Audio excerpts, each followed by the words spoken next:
Hello everyone. So guys, आज मैं आपके साथ अपना कोई भी रूटीन शेयर नहीं कर रही हूँ। मैं आपके साथ शेयर कर रही हूँ कि मैं किस तरीके से इजी तरीके से ब्लाउज़ की कटिंग करती हूँ। तो ये देखिए, मैंने साड़ी निकाल ली है यहाँ पे और इसका ये ब्लाउज़ है वो कट कर लिया है और साथ ही इसका अस्तर है। तो मैं अब आपके साथ शेयर करें। सबसे पहले हमें नाप का ब्लाउज़ ले लेना है और देखिए, मैं बिना फरमे के ही ब्लाउज़ को कट करके दिखाऊँगी। सबसे पहले हमें चेस्ट का माप लेना है, जो कि ऐसा नहीं है, जिसका जो भी साइज हो उस हिसाब से हमें लेना है। उसमें जब हम कटिंग करेंगे तो 1.5 या 2 इंच ऐड कर देंगे। उसके बाद हमें लंबाई का नाप लेना है। ये मैं इजी तरीका बता रही हूँ जो कि घरेलू महिलाएं हैं ब्लाउज़ आसानी से सिल सकती हैं। इसके बाद हमें शोल्डर का नाप लेना है, साथ ही गले का भी। जो भी माप आता है, सिर्फ बस तरीका ये रहना चाहिए कि ब्लाउज़ को बिल्कुल फिटिंग के साथ रखना चाहिए और ये इजी तरीका है। मैं ऐसे ही ब्लाउज़ कट करती हूँ। इसके बाद हमें कमर का माप लेना है, तो उठा के हम ब्लाउज़ और कमर का नाप ले लेंगे और वही जो हमने वहाँ ऐड किया है पूरी कमर का नाप लेके और उसमें ऐड कर देना है। मैं इजी तरीका बता रही हूँ, कोई माप से नहीं बता रही हूँ। मैंने तो कटिंग की थी, इसलिए मैं आपके साथ शेयर करी। तो देखिए गाइस, सबसे पहले मैंने लंबाई ले ली है जो भी है ब्लाउज़ की, उसमें आधा इंच नीचे और आधा इंच ऊपर छोड़ते हुए कम से कम 1 इंच की हम मार्जिन छोड़ देंगे। साथ ही मैंने शोल्डर की लंबाई ली हुई है और उसके बाद अब हम काटेंगे चेस्ट। तो चेस्ट में जो भी हमारा चेस्ट आता है उसका हम 1.5 या 2 इंच मार्जिन छोड़ सकते हैं। उससे क्या रहता है, कभी भी ब्लाउज़ ढीला टाइट हो तो हमारे पास ऑप्शन रहता है। इसके बाद हमें 1 इंच का टिक लगा के इसकी गोलाई देने हैं। ज़्यादा दूरी से गोलाई देते हैं तो इसमें झोल आता है।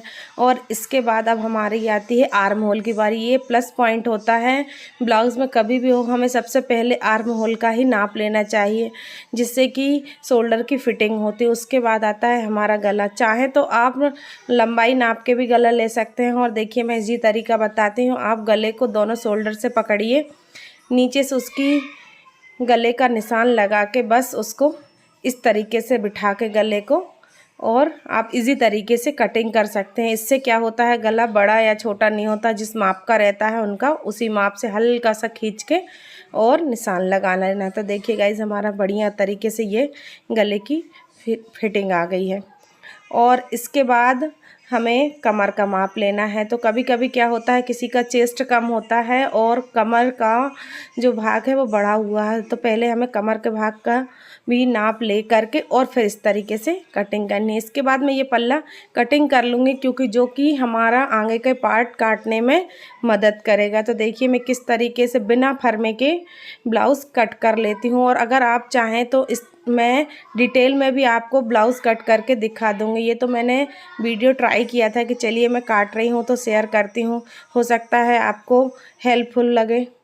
तो गाइज़, इधर देखिए, जितना भी मैंने आर्म होल की लंबाई ली थी उतना माप ले लिया है। और ये देखिए, मैंने यहाँ पे जो कि निशान लगा लिया है और इसमें आधा इंच का ही हम गोलाई देंगे। आधा इंच का निशान लगा के गोलाई देंगे। अब इसके बाद जो कि आती है तीरा की बारी, तो हमें इसको रख करके इसी के माप से आधा इंच ऊपर छोड़ के और आधा इंच नीचे छोड़ के इसका नाप ले लेना है। इसकी मैं परफेक्ट कटिंग भी बता दूंगी आपको कि किस तरह से करते हैं। और इसके बाद हमें लेना है शोल्डर का नाप। तो देखिए गाइस, इस तरीके से शोल्डर को रख के, और ये रही हमारी गले की गोलाई, और यहाँ से हमारा पॉइंट आया है चोली और तीरे का, तो वहाँ हमें निशान लगा देना है। ये आपको क्लियरली समझ में आ रहा होगा। और आधा से पौन इंच हमें एक्स्ट्रा लेना है। इसके बाद 2 या 2.5 इंच का मार्जिन छोड़ना है। ये ब्लाउज़ मैंने ही सिला था तो इसकी मेरे पास परफेक्ट मेज़रमेंट है। और ये रहा हमारा पॉइंट। तो देखिए गाइस, आपको अगर समझ में नहीं आ रहा तो प्लीज़ आप कमेंट करके बताइएगा, मैं दोबारा से समझा दूँगी। लेकिन मैं इस तरीके से ब्लाउज़ बनाती हूँ और ब्लाउज़ परफेक्ट आता है, ऐसा नहीं है कोई भी डिस्टेंस होता है। तो देखिए गाइस, यहाँ पे अब मैं ले रही हूँ चोली की बारी। तो हमें देख लेना कि हमारी चोली की लेंथ कितनी है।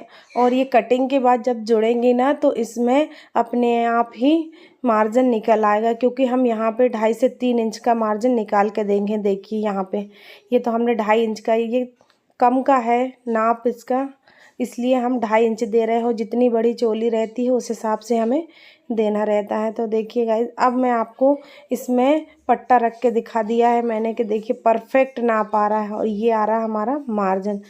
बिल्कुल ब्लाउज़ को रख के ही हम ब्लाउज़ की कटिंग कर सकते हैं इजी तरीके से, कोई भी परेशानी नहीं आएगी अगर आप इस मेथड को अपना लेंगे। और मैं आपको समझा पा रही हूँ ये नहीं मालूम मुझे, क्योंकि मैं पहली बार वीडियो बना रही हूँ। मैंने अभी तक किसी को नहीं बताया कि मैं किस तरीके से ब्लाउज़ कट करती हूँ। आज ये सीक्रेट आपके साथ शेयर कर रही हूँ। तो देखिए ये हमारा मार्जिन भी निकल आया, कटिंग भी हो गई।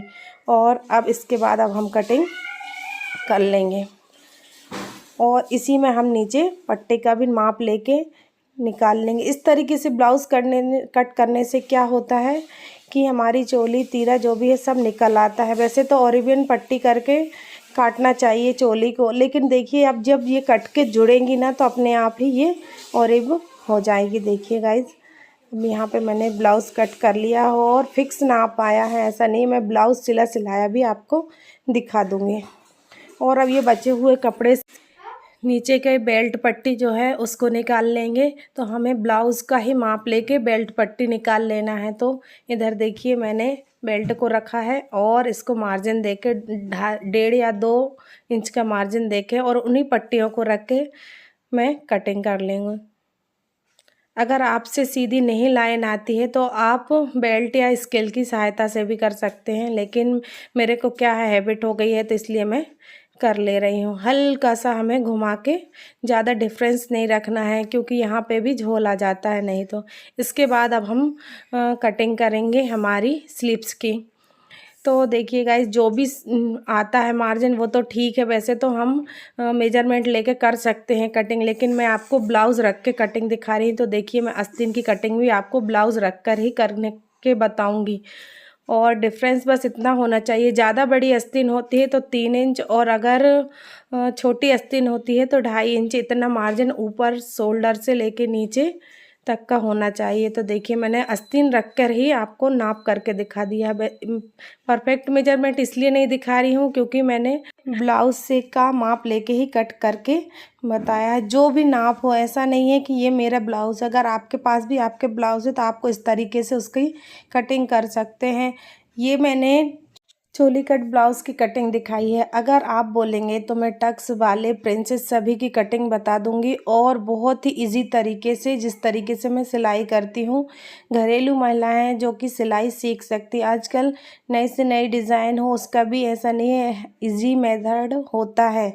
और बस अब हम ये रख लेंगे कपड़े को, इसलिए मैंने इसमें दिखाया कि कड़क कपड़े पे तो कटिंग सभी हो जाती है, लेकिन ये लूज़ कपड़ा रहता है तो इसकी कटिंग और सिलाई बड़ी मुश्किल रहती है।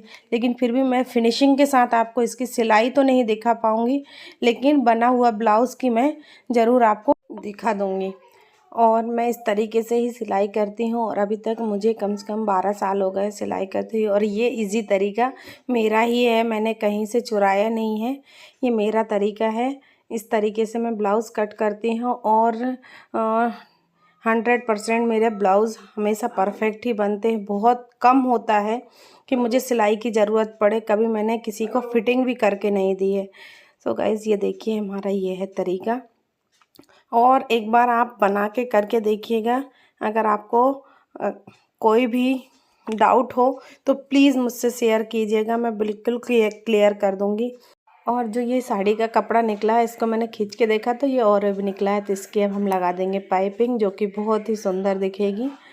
और एक बार ट्राई करिएगा, अगर ऐसा होता है तो मैं और भी आपके साथ करेंगे। और देखिए गाइज़, यहाँ पे मैंने ब्लाउज़ सिल के रख लिया था और ये ब्लाउज़ मुझे अर्जेंट देना था शाम तक, नहीं तो मैं इसकी आपको सिलाई भी करके दिखाई दी, क्योंकि वीडियो बनाने में बहुत टाइम लगता है। और देखिए फिनिशिंग के साथ मैं आपको पाइपिंग वगैरह भी दिखा देती हूँ।